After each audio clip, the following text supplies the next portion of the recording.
यार हम लोग मिडिल क्लास घर से आते हैं, है ना?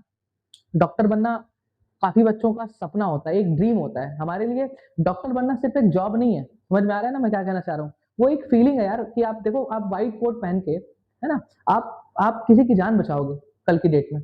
आपको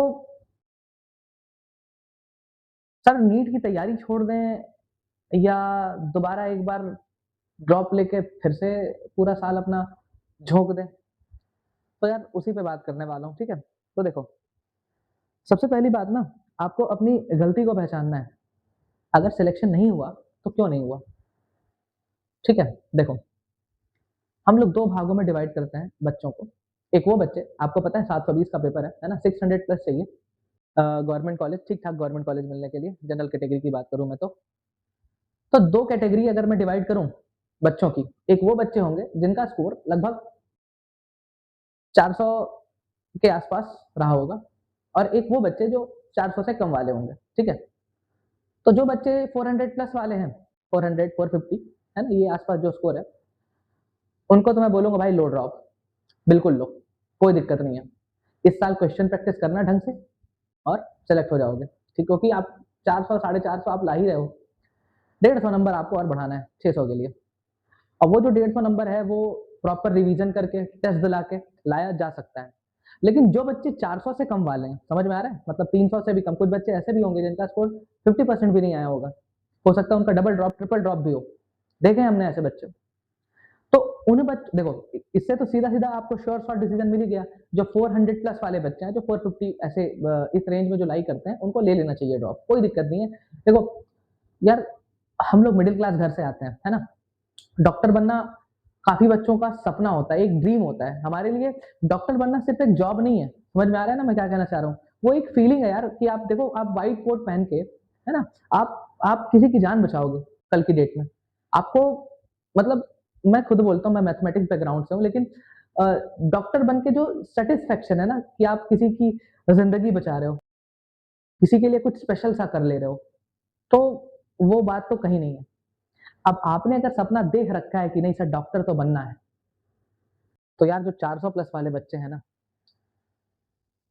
ले लो। बिल्कुल ड्रॉप लो पर 1-2 दिन भी अपना खराब मत करना यार पूरे साल में। मुझे पता है तुम लोग जो 400 प्लस वाले बच्चे हो ना, वो पढ़ाई किए हो, मैं जानता हूँ, वो पढ़ाई किए हो। लेकिन तुम्हारे साथ प्रॉब्लम ये थी कि हो सकता है तुमने रिवीजन ढंग से नहीं किया हो सकता है तुमने टेस्ट ढंग से नहीं दिलाया हो सकता है टेस्ट दिलाने के बाद तुमने उसका एनालिसिस नहीं किया हो सकता है तुमसे क्वेश्चंस तो बन जा रहे हो, पर तुम्हें टाइम ज़्यादा लग रहा है क्योंकि पेपर में लिमिटेड टाइम है हमारे पास। तो ये सारे फैक्टर हैं। तो सबसे पहले आप खुद से सवाल पूछो कि क्या आप तैयार हैं? क्या आप अपनी ज़िंदगी का 1 साल और निकाल सकते हैं?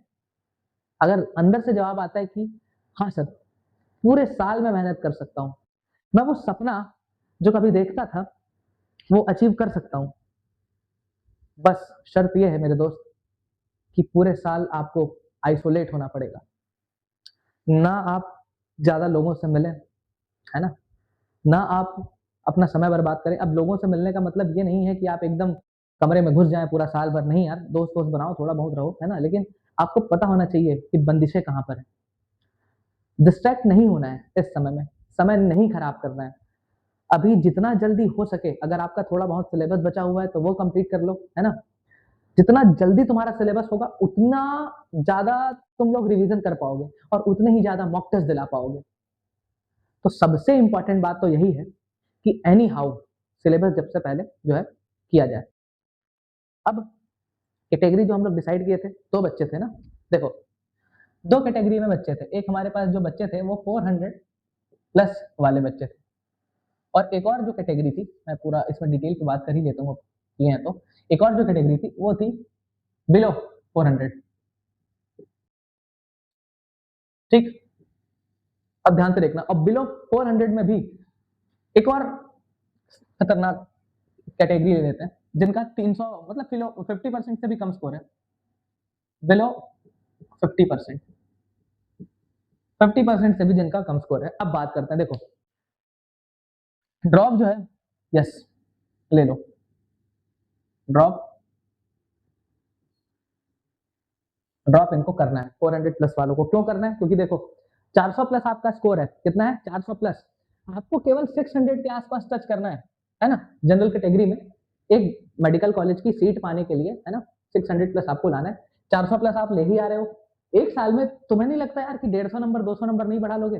अरे बिल्कुल बढ़ सकता है, ज्यादा नहीं है, मेहनत करो, टेस्ट दिलाओ, रिवीजन करो, एकदम आराम से बढ़ जाएगा। अपनी कमजोरियों को पहचानो। ये जो 400 नंबर आ रहा है, 400 प्लस जो नंबर आ रहा है, इसमें कटा किसमें है तुम्हारा, वो देखो ना। हो सकता है तुम्हें फिजिक्स में प्रॉब्लम हो सकता है फिजिक्स के किसी पर्टिकुलर सेगमेंट में प्रॉब्लम हो, सेम चीज केमिस्ट्री और बायोलॉजी में भी एप्लीकेबल है, हो सकता है उनका कोई टॉपिक छूट गया हो। तो अपने आप से पूछो कि तुम में कमी क्या है, अपनी गलती देखो यार, एक ही लाइन में बोलूंगा, अगर आपको अपनी समस्या का कारण पता चल गया ना, अगर आपको अपनी समस्या का कारण पता चल गया ना, तो निराकरण अपने आप हो जाएगा। कारण निराकरण, समझ में आ रहा है कि नहीं? कारण पता चलेगा तो निवारण हो जाएगा। तो आपको पहले अपनी प्रॉब्लम ढूंढनी है। मैं जस्ट केवल आपको एक गाइड कर सकता हूँ। हम टीचरों का आपके सिलेक्शन में योगदान होता है, मैं जानता हूँ, लेकिन आप बच्चों की मेहनत असली चीज है यार।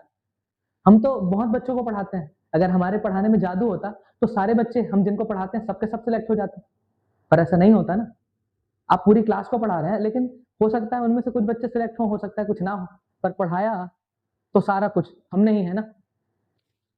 तो जादू आप में है, आप कितना बेहतर कर पाते हो। हम लोग तो बस एक दिशा देते हैं, ठीक।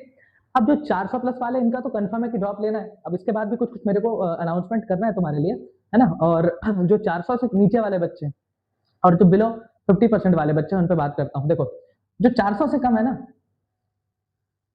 400 से जो कम है, इनमें आप ये देखो कि यार आपने आलसीपना के कारण, आलसी हो क्या, आलसी हो आप, ये पूछो। तुमको खुद से पूछना पड़ेगा। देखो 400 से कम नंबर आ रहा है, इसका मतलब एक तो यह है कि हो सकता है कि आप एकदम आउट ऑफ द बॉक्स ना सोच पा रहे हो, है ना, आपकी कैलकुलेशन स्पीड नहीं हो रही हो ढंग से, आपका सिलेबस नहीं हुआ हो, और एक मेन कारण हो सकता है कि आप आलसी हो।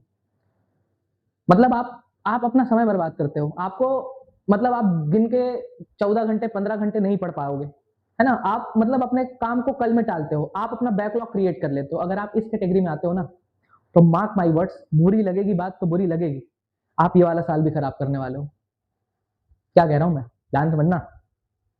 अगर आप आलसी हैं, अगर आप आलसी हैं, मत लो भाई, पूरा साल खराब होगा फालतू। कुछ और बढ़िया चीज करो। हर बच्चा जो है अलग होता है, हर बच्चे में अलग टैलेंट होता है, पर नीट और जेई जैसे एग्जाम आपके लिए नहीं है। अगर आप आलसी हैं तो नहीं हो पाएगा ना यार, मेहनत करनी जरूरी है उसमें। तो आप पहले इनसे ये पूछो, उसके बाद अगर आप आलसी नहीं है, मान लो नहीं होना है, अगर आप आलसी नहीं है, फिर उसके बाद आपको लगता है कि सर मेरा सिलेबस नहीं हो पाया था, या मैंने मॉक टेस्ट नहीं दिलाया, या मेरा रिवीजन ढंग से नहीं हुआ था, पर सर मैं इस बार पूरी मेहनत करूंगा और इस बार मैं एनी हाउ जितना जल्दी हो सके सिलेबस करूंगा और टेस्ट दिलाऊंगा, रिवीजन करूंगा। अगर आप ये खुद से कमिटमेंट कर सकते हैं ना, तो ले लो यार ड्रॉप, तो ड्रॉप ले लो, ठीक। तो यहाँ पर ले सकते हैं, आलसी नहीं होना है, नहीं आलसी हो गए तो ले लो, ड्रॉप कर लो, ठीक। मेहनत करनी होगी। अब जो एकदम 50% से ही कम है, समझ में आ रहा है कि नहीं, जिनका स्कोर 350 से भी कम है, बिलो 400 का मतलब 50% का मतलब समझ में आ रहा है ना, 350 से भी कम। ये जो 400 मैंने लिखा है ना, बिलो 400, इसका मतलब वही है, आप 350 प्लस हो और 400 के आसपास हो। अब ये 50% का मतलब क्या होता है, एकदम कम, 300 वाली रेंज, लगभग 300 250, ये वाली रेंज। ये वाले जो बच्चे हैं ना, इनको मैं कहूंगा कि मत लो ड्रॉप, है ना, क्योंकि देखो बहुत जादू नहीं है यार कि आप 250 नंबर से अगले साल सीधे 600 पे चले जाओगे। क्योंकि देखो अगर आपको अच्छा नंबर लाना ही होता ना, तो आप इसी में ले आए होते। बुरी लगेगी मेरी बात, पर तुम्हारे भले के लिए ही कह रहा हूँ यार। देखो स्ट्रेट फॉरवर्ड हूँ, तो हो सकता है तुम्हें खराब लगे, लेकिन ये जो कैटेगरी के लोग हैं ना, 300 250 वाले, ये ना ले। जनरल में हो अगर आप, तो किसमें, जनरल में हो तो हाँ, अगर आप किसी कैटेगरी से आते हो तो फिर ले लो, क्योंकि फिर उनका जो कट ऑफ है वो भी थोड़ा कम होता है ना। तो अगर आप कैटेगरी से आ रहे हैं तो ले लें ड्रॉप, है ना। लेकिन जनरल कैटेगरी वाले बच्चे 250 नंबर में, मेरे हिसाब से ड्रॉप उनके लिए बढ़िया आइडिया नहीं होगा। हाँ, अगर आप 12th में लेके आए हो इतना, एक चीज और याद रखना, 12th में लेके आए हो तो हाँ यार ले लो ड्रॉप। 12th में अगर आपका इतना कुछ स्कोर है तो बस ले ही लो ड्रॉप, कोई दिक्कत नहीं, आप सोचना नहीं है। अगर आपको लगता है कि नहीं मैं डॉक्टर बन सकता हूँ या बन सकती हूँ, तो आप 12th में ही जो है ड्रॉप ले लो सीधे। मतलब 12th में कैसे ड्रॉप लोगे, 12th के बाद वाले साल में, मतलब ये वाला आपका ड्रॉप ईयर होगा। समझ में आ रहा है मैं क्या कहना चाह रहा हूँ। ये तो वो बच्चे हैं जो ड्रॉपर रहे होंगे, उनका डबल ड्रॉप हो कि ना हो। लेकिन वो बच्चे जो पहली बार नीट का पेपर दिलाए, मतलब जो 12th में थे, उनका मन है कि डॉक्टर बनना है, तो ले लो ड्रॉप। उनके लिए कोई क्राइटेरिया नहीं है कि यार ऐसा होगा तो वैसा नहीं, आप ले लो, क्योंकि आप पहली बार दिलाए हो, आप ढंग से तैयारी किए नहीं होगे, आपका बोर्ड्स वगैरह भी था, तो हो सकता है इस वजह से नंबर कम आया हो, है ना? तो 12th वाले बच्चे तो ले ही ले ड्रॉप, ठीक? अब देखो, इससे तो हमको आइडिया लग गया एक बेसिक बेसिक कि क्या करें। अच्छा, फिर भी पर्सनली अगर किसी बच्चे को प्रॉब्लम हो तो वो कमेंट कर देना। कमेंट अगर आप करोगे ना तो मैं आपको पर्सनल लेवल पे कुछ कुछ बातें बता पाऊंगा। हर बच्चे की प्रॉब्लम अलग होती है ना। अब वापस आते हैं अपने टॉपिक पे कि मैं क्या अनाउंसमेंट करने वाला था। तो मैं क्या अनाउंस करने वाला था, एक मिनट बताता हूँ, ध्यान देना। ये मैं मिटाता हूँ इसको।